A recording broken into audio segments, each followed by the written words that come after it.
Hi, narito ko ngayon sa aking tahanan dito sa Naga City, Philippines at namamasyal ako rito sa Robinson Malls para maglibang at nandito na ako sa loob para mag-relax at tumingin sa mga iba't ibang mga bilihin dito.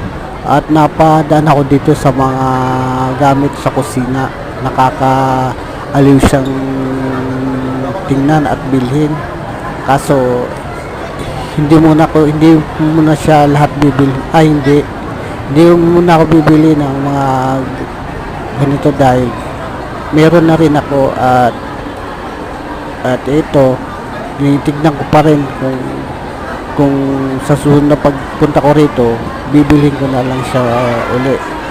At ngayon patuloy pa rin ako sa pag-ikot-ikot dito sa loob ng malls para libangin ang aking sarili.